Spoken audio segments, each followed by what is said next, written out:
આપ સર્વને મારા જય શ્રી કૃષ્ણ. ગાથા ચેનલ પર આજે આપણે પુરુષોત્તમ માસની કથા તથા અધ્યાય 7મો સાંભળીશું. આવી જ અન્ય કથા વાર્તા સાંભળવા માટે ચેનલને સબસ્ક્રાઇબ કરી ચેનલ સાથે અચૂકથી જોડાયેલ રહેજો. તો આવો સાંભળીએ આજનો અધ્યાય 7મો, મલમાસ પુરુષોત્તમ માસ. શૌનકાદિ મુનિઓ બોલ્યા, હે સૂત પુરાણી, તે પછી ગોલોકવાસી શ્રી કૃષ્ણે શું કહ્યું ને શું કર્યું હતું તે અમને આપ કહો. સૂત પુરાણી બોલ્યા, હે મુનિ શ્રેષ્ઠો, તમે મને જે પ્રશ્ન કર્યો તે જ પ્રશ્ન નારદ મુનિએ શ્રી નારાયણને કર્યો હતો. શ્રી નારાયણ ભગવાને નારદજીને જે કહ્યું હતું તે હું તમને કહું છું તે સાંભળો. શ્રી કૃષ્ણ ભગવાને એટલે કે શ્રી પુરુષોત્તમ ભગવાને શ્રી વિષ્ણુજીને કહ્યું, તમે મલમાસને લઈને આવ્યા છો તે ઠીક જ કર્યું છે. હું મારા ગુણો, કીર્તિ, પ્રભાવ, ઐશ્વર્યો, પરાક્રમો એવા બધા ગુણોનું દાન આ મલમાસને આપું છું. તેમજ લોકમાં તથા વેદમાં મારું પુરુષોત્તમ નામ જાણીતું છે. હું આ મલમાસને તે નામાભિધાન આપું છું. તેનો સ્વામી હું છું. મારી સમાનતા પામી આ મલમાસ બીજા બધા મહિનાઓમાં શ્રેષ્ઠ થશે. વળી તે જગતમાં પૂજ્ય તથા વંદન લાયક થશે. આની જે પૂજા કરશે તે સર્વ દારિદ્ર્યમાંથી મુક્ત થશે. આ માસમાં તીર્થ, વ્રત અને દાન કરનાર અઢળક ધનના માલિક બનશે અને મુક્તિ મેળવશે. જે કોઈ આ માસની યથાવિધ પૂજા કરશે તેના પાપો બળીને ભસ્મ થઈ જશે. યોગી લોકો સંયમમાં રહી તપ કરી ઘણું સહન કરે છે, છતાં તેઓ મારા આ ધામને પામી શકતા નથી. પરંતુ જે આ પુરુષોત્તમ માસની પૂજા અને વ્રત કરશે તે જન્મ મરણના ભયથી મુક્ત અને આદિ વ્યાધિ તથા ઘડપણથી ઘેરાયેલા સંસારને ફરી કદી પામતો નથી. તે મારું પરમ ધામ પામે છે. આ માસનો અધિષ્ઠાતા આજથી હું થાઉં છું અને તેને પ્રતિષ્ઠા અર્પું છું. તેનું નામ પણ પુરુષોત્તમ માસ આપું છું. તેના ભક્તોની ચિંતા રાત દિવસ હું જ કરવાનો છું. તેમના અપરાધોને હું માફી બક્ષીશ. બધા કરતાં આ ભક્તો મને વધુ પ્રિય હશે. જે અજ્ઞાની અને મૂર્ખ લોકો આ પુરુષોત્તમ માસમાં જપ, તપ, નિયમ અને દાન નહીં કરે તે કાયમ નરકવાસી બનશે. ઉપરાંત તેને આ લોકમાં પુત્ર, પૌત્ર તથા સ્ત્રીનું દુઃખ સહન કરવું પડશે. તે કદી ભાઈ, પુત્ર, સ્ત્રી, ધનનું સુખ હાંસલ નહીં કરી શકે. ફરીથી કહું છું કે આ માસમાં મારું પૂજન, વ્રત, દાન વગેરે કરવામાં આવશે તો તે સર્વ સુખો સહેલાઈથી પ્રાપ્ત કરી શકશે. કેમ કે બધા મહિનાઓમાં આ માસને ઉત્તમ કર્યો છે. માટે લક્ષ્મીપતિ, તમે આ મલમાસની ચિંતા છોડી દઈ જેને મેં પુરુષોત્તમ માસનું નામાભિધાન આપ્યું છે તેને લઈને વૈકુંઠ ધામમાં જાઓ. ભગવાન નારાયણ નારદજીને ઉદ્દેશીને બોલ્યા, હે નારદ, ભગવાન શ્રી કૃષ્ણના આવા વચનો સાંભળીને ભગવાન વિષ્ણુએ તેમને પ્રણામ કરી અધિક મલમાસ સાથે ગરુડ ઉપર બેસીને પાછા વૈકુંઠ લોકમાં આવ્યા. તે દિવસથી મલમાસ એ પુરુષોત્તમ માસના નામે ઓળખાવા લાગ્યો.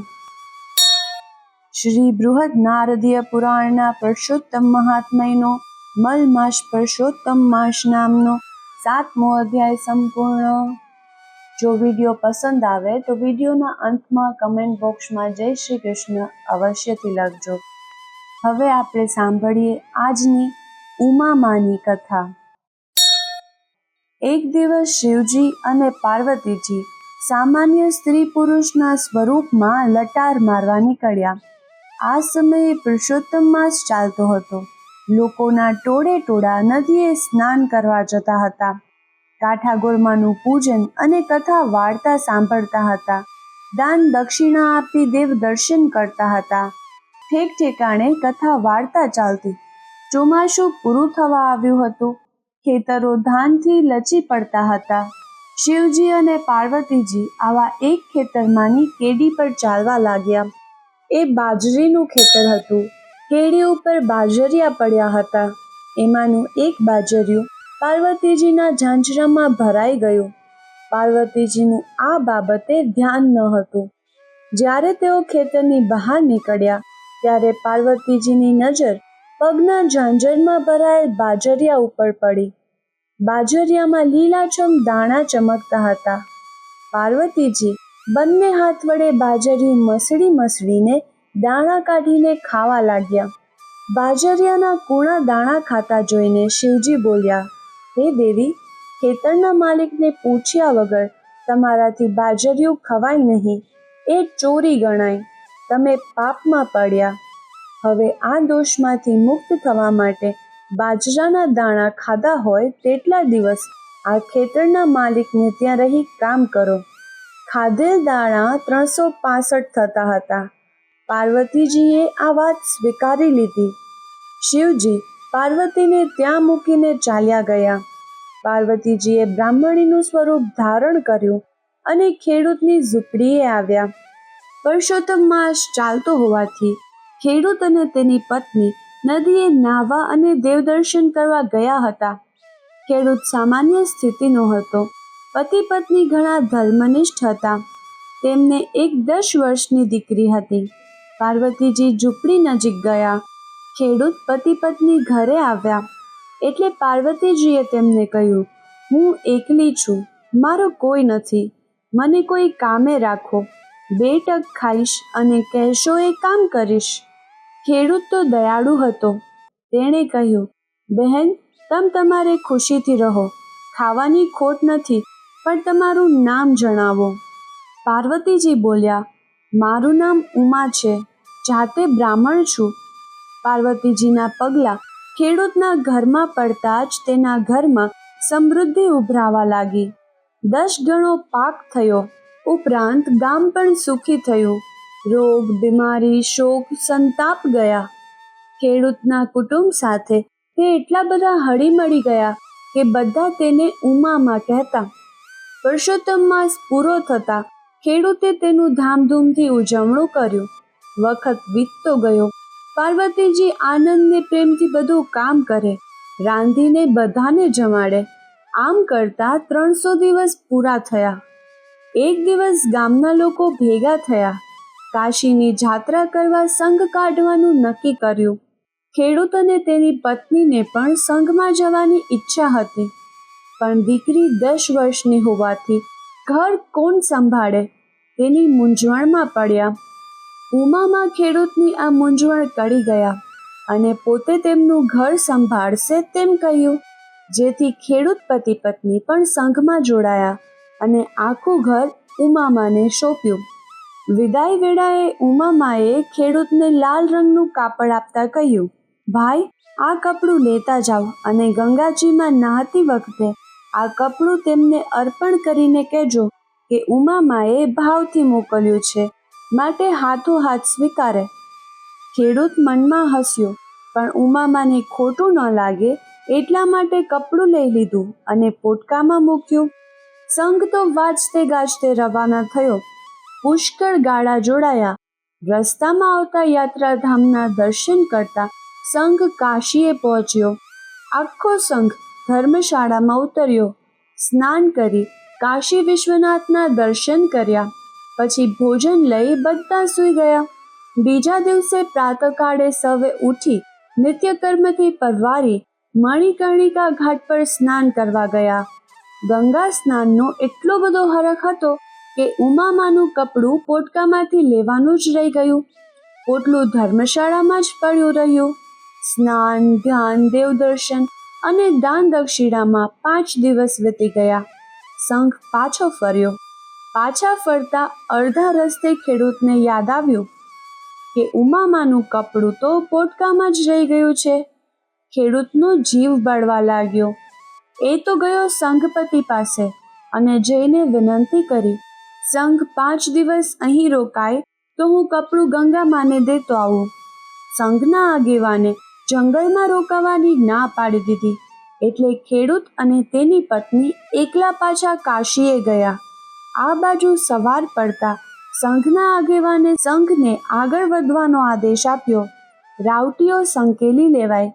બધાએ સામાન બાંધીને ગાડામાં મૂક્યો. ગાડાવાળાઓએ બળદને ઊભા કરવા કોશિશ કરી, પણ બળદ ઉઠતા નથી. બળદને લાકડી વડે ઘણા મારવા છતાં બળદ ઊભા જ નથી થતા. આખો સંઘ મૂંઝાઈ ગયો. હવે કરવું શું? આખરે થાકીને ફરી ત્યાં જ પડાવ નખાયો. બળદ સાજા ન થાય ત્યાં સુધી આગળ વધવાનો ઉપાય ન હતો. આ બાજુ ખેડૂત અને તેની પત્ની ચાલતા ચાલતા 5 દિવસે કાશી પહોંચ્યા. તેઓ સીધા ગંગા ઘાટ ઉપર ગયા. પ્રથમ સ્નાન કર્યું, પછી પતિ પત્ની કેળસમા પાણીમાં જઈને ઊભા રહીને ગંગાજીને પ્રાર્થના કરી કે ઉમામાએ આ કપડું મોકલ્યું છે, હાથોહાથ લે તો જ આપવાનું છે. ત્યાં જ ચમત્કાર થયો. જળમાંથી રત્નકંકણ પહેરેલા 2 હાથ બહાર આવ્યા અને કપડું સ્વીકારી અદૃશ્ય થઈ ગયા. ખેડૂત અને તેની પત્ની આ જોઈ આશ્ચર્ય સાથે ગદગદિત થઈ ગયા. આજે ખેડૂતને ઉમામાના સતનું પારખું થઈ ગયું હતું. પછી તેઓ પોતાને ગામ તરફ જવા નીકળ્યા. અધવચ્ચે જંગલમાં સંઘે પડાવ નાખેલો જોયો. તેઓને નવાઈ લાગી. તેઓ સંઘના આગેવાનને મળ્યા. આગેવાને જણાવ્યું, જે દિવસથી તમે અહીંથી ગયા છો તે દિવસથી આપણા બધા બળદો માંદા થઈ ગયા છે. તેઓને સારું થાય ત્યારે અહીંથી ઉપડાય. ખેડૂત અને તેની પત્ની બળદો પાસે ગયા. તેઓ બળદો પાસે જઈને હાથ ફેરવતા ગયા અને થોડી જ વારમાં બધા બળદો સાજા થઈ ગયા. આખો સંઘ ખેડૂત અને તેની પત્નીની ભક્તિના વખાણ કરવા લાગ્યો. થોડી વારમાં સંઘે પડાવ ઉઠાવ્યો. રસ્તામાં ખેડૂતે ઉમામાનું કપડું ગંગા મૈયાએ હાથોહાથ લઈ લીધું તે જણાવ્યું. ઉમામાનું આવું સત જાણી લોકો તરે તરેની વાતો કરવા લાગ્યા. આમ કરતા સંઘ ગામને પાદર આવ્યો. સંઘના સામૈયા થયા, ઢોલ વાગ્યા, મંગળ ગીતો ગવાયા. બધા ધૂન હરિકીર્તન કરતા કરતા ગામમાં પ્રવેશ્યા. 360 દિવસો પૂરા થયા હતા. હવે ફક્ત 5 દિવસ બાકી હતા. ગામના લોકોએ ગંગા મૈયાએ ઉમામાનું કપડું જાતે આવીને સ્વીકાર્યાની વાત જાણી. ત્યારથી તેમના દર્શન કરવા ગામ લોકો ખેડૂતને ત્યાં આવતા. આમ 3-4 દિવસ નીકળી ગયા. છેલ્લો દિવસ બાકી હતો. છેલ્લા દિવસે ઉમામા બોલ્યા, બહેન, આજે હું ભાઈનું ભાત ખેતરમાં દેવા જઈશ. કોઈ દિવસ ગઈ નથી. આજે તો ખેતર જવું છે. ઉમામા ભાત લઈને ખેતરે ગયા. જ્યાં શિવજી તેમને છોડીને ગયા હતા તે સ્થાને આવીને તેઓ અદૃશ્ય થઈ ગયા. ઉમામા ભાત લઈને ગયા તે ગયા. ખેડૂત ભાતની રાહ જોતો રહ્યો. સાંજે ઘેર આવીને પત્નીને પૂછ્યું, આજે ભાત કેમ મોકલ્યા નથી? પત્નીએ જણાવ્યું, ભાત લઈને ઉમામા સવારના 10 વાગ્યાના નીકળ્યા છે. તે તમને મળ્યા નથી. આ વાત જાણી ખેડૂત અને ખેડૂતની પત્નીને ચિંતા થઈ. તેઓ બંને તરત ઉમામાની શોધ કરવા નીકળી પડ્યા. આખું ગામ ફરી વળ્યા, પણ ઉમામાનો કોઈ પતો લાગ્યો નહીં. છેવટે ઘેર આવીને ખેડૂતે પત્નીને જણાવ્યું, હવે ઉમામા આવીને મને થાળી પીરશે તો જ હું જમું, નહીં તો ભૂખ્યો રહીશ. આમ કરતા 4 દિવસ વીતી ગયા. પતિ સાથે પત્નીએ પણ જમવાનું ત્યજી દીધું. 5મા દિવસે પાર્વતીજી પ્રગટ થયા. 4 દિવસના ભૂખ્યા પતિ પત્ની તેમના પગમાં પડ્યા. તરત પાર્વતીએ પોતાનું અસલી રૂપ ધારણ કરી પતિ પત્નીને આશીર્વાદ આપ્યા. આશીર્વાદ આપીને પાર્વતીજી જવા લાગ્યા ત્યારે ખેડૂતની પુત્રીની વિનંતીથી તેને ભાઈ મળશે તેવા આશીર્વાદ આપ્યા. આશીર્વાદના બળે ખેડૂત પત્નીએ 9મે માસે પુત્રને જન્મ આપ્યો. પવિત્ર પગલાં જો પડે, પાવન થાય ઘર-બાર, સફળ થાય અવતાર, સુખ સંપત્તિ સર્વ મળે. બોલીએ શ્રી પરસોત્તમ ભગવાનની જય.